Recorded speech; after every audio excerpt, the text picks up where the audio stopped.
Well, for more on Obama's final farewell, we're joined now by Richard Greene. He's a communications strategist and the author of Words That Shook the World. He joins us from Los Angeles. Richard, thank you very much for talking to us. First things first, how did you assess Obama's very welcome. parting speech? How memorable was it?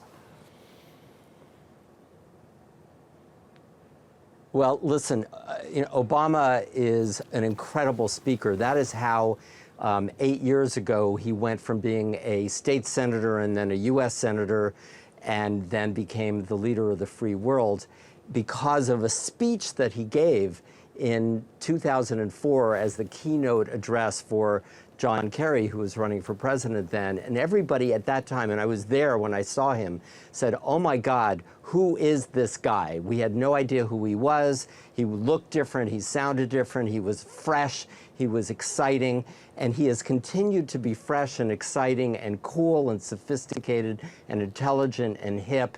And this was a beautiful, beautiful ending to 8 years of great communication, great oratory, great leadership.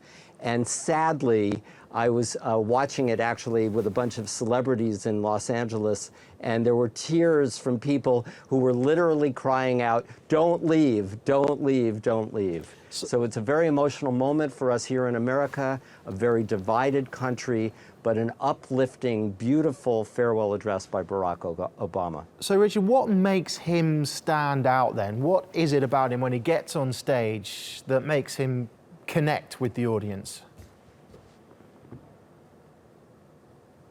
You know, and I teach public speaking all over the world. I've worked on 7 presidential campaigns in 5 countries, and I'll put this ear thing back in. And really what human beings crave, and only the greatest communicators have, is something I call authentic passion.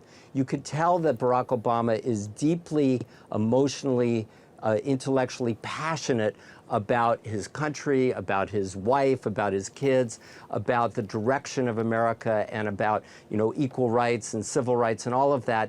And there's a deep sense of authenticity that comes from him whenever he speaks. There's not this sense that most politicians give that they're an artificial way in order to manipulate people. It's like what you see is what you get. He's articulate, he's intelligent, he's smooth, he speaks, I think, from his heart. And tonight marked the first time, and it was beautiful to see, the first time in 8 years that we Americans have really seen our President Barack Obama cry when he was talking about his wife, Michelle. And it was such a beautiful moment. And, he's got everything. And it's a very high bar. Donald Trump is an incredibly effective communicator, but in a completely different way. And as I said, we're going to miss that level of grace and class and sophistication that Barack Obama has more than almost any leader that we've ever had in the United States, if not the world. Richard, in your TED Talk, you discuss what you call tipping points, words that change the course of history. In his 8 years in office, has President Obama delivered any of those tipping points? What will be his one memorable standout line, do you think? Well, I think it's the line that he started with 8 years ago and the line that he ended with today, which is, "Yes, we can." And then he, of course, added, "Yes, we did."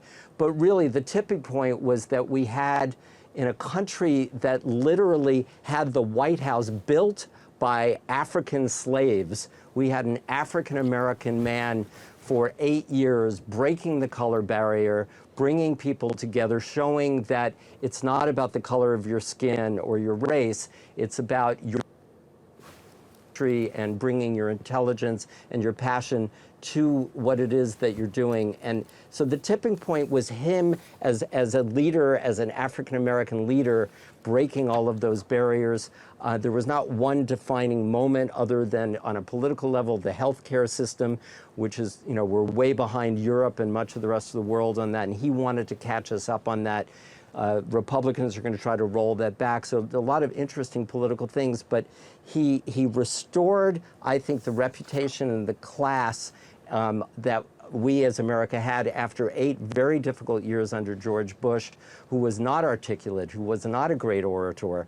And we were very grateful to Barack Obama for that. And as I said, there were so many people watching this speech where I was watching it who were tearing up because we don't want him to leave. And I heard people saying, you know, we're never going to see anyone like Barack Obama again. Hopefully we will, but it's a very bittersweet moment to see him leave. I have to ask you, Richard, going forward, Donald Trump is obviously heading towards the White House. What would your advice be for him? You've already described him as an effective communicator. What sort of orator is he? You know, he's not an orator at all. Part of his charm, or his effectiveness, I wouldn't say charm, is he's just a conversationalist. For the entire campaign, a year and a half, he would stand up in front of audiences without a teleprompter, without notes, without anything, and he would just speak seemingly from his heart and his gut. And that's an incredibly effective thing, as opposed to Hillary, who seemed very rehearsed and very, very strategic. And people didn't like that. People like human beings who are just being human. You know, as I said, that authentic passion in having a conversation instead of giving a speech. So Donald Trump does that. The challenge is that he's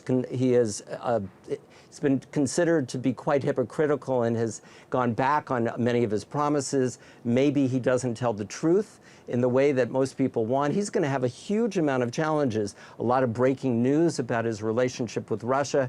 But I have to tell you, there are people who are near suicidal at the thought of having this elegant, classy, graceful, very highly educated intellectual genius like Barack Obama being replaced by someone who's more of a street fighter kind of guy who may not have the level of class or dignity or sophistication that most Americans have come to be used to over the last 8 years.